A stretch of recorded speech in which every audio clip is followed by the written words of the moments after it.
Ikatlong kabanata. Binuhay kayong muli kasama ni Kristo. Kaya sikapin ninyong makamtan ang mga bagay na nasa langit, kung saan naroon si Kristo na nakaupo sa kanan ng Diyos. Doon ninyo ituon ang isip nyo, at hindi sa mga makamundong bagay. Sapagkat namatay na kayo sa dati ninyong buhay, at ang buhay ninyo ngayon ay nakatago sa Diyos kasama ni Kristo. Si Kristo ang buhay ninyo, at kapag dumating na ang panahon na nahayag na siya, mahahayag din kayo at makikibahagi sa kapangyarihan niya at karangalan. Ang dati at ang bagong buhay. Kaya patayin nyo na ang anumang kamunduhang nasa inyo, ang sexual na imoralidad, kalaswaan, pagnanasa, at kasakiman na katumbas na rin ang pagsamba sa mga Diyos-Diyosan. Parurusahan ng Diyos ang mga taong gumagawa ng mga bagay na iyon. Ganoon din ang pamumuhay ninyo noon. Pero ngayon, dapat na ninyong itakwil ang lahat ng ito. Galit, puot, sama ng loob, paninira sa kapwa, at mga bastos na pananalita. Huwag kayong magsinungaling sa isa't isa, dahil hinubad nyo na ang dati ninyong pagkatao at masasamang gawain, at isinuot na ninyo ang bagong pagkatao. Ang pagkataong ito ay patuloy na binabago ng Diyos na lumikha nito, para maging katulad niya tayo, at para makilala natin siya ng lubusan. Sa bagong buhay na ito, wala nang ipinagkaiba ang Hudyo sa hindi Hudyo, ang tuli sa hindi tuli, ang naturuan sa hindi naturuan, at ang alipin sa malaya. Dahil si Kristo na ang lahat-lahat, at siya'y nasa ating lahat.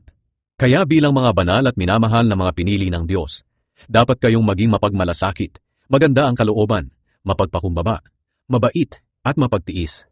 Magpasensyahan kayo sa isa't isa, at magpatawaran kayo kung may hinanakit kayo kanino man, dahil pinatawad din kayo ng Panginoon. At higit sa lahat, magmahalan kayo, dahil ito ang magdudulot ng tunay na pagkakaisa. Paghariin ninyo sa mga puso niyo ang kapayapaan ni Kristo. Sapagkat bilang mga bahagi ng iisang katawan, tinawag kayo ng Diyos upang mamuhay ng mapayapa. Dapat din kayong maging mapagpasalamat. Itanim ninyong mabuti sa mga puso niyo ang mga aral ni Kristo.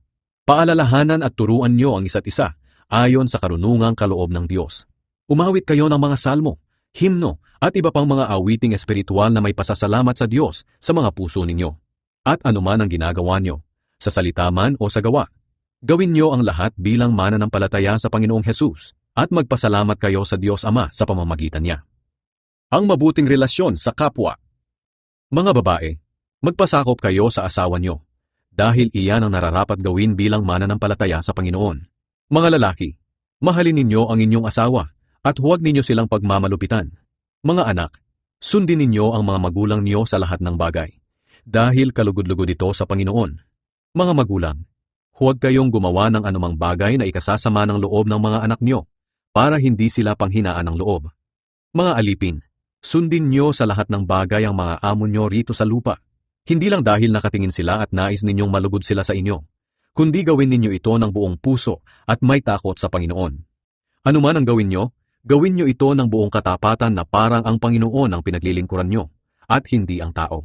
Alam naman ninyong may gantimpala kayong matatanggap sa Panginoon, dahil si Kristo na Panginoon natin ang siyang pinaglilingkuran ninyo. Ang sinumang gumagawa ng masama ay parurusahan ayon sa kasalanan niya, dahil ang Diyos ay walang pinapaboran.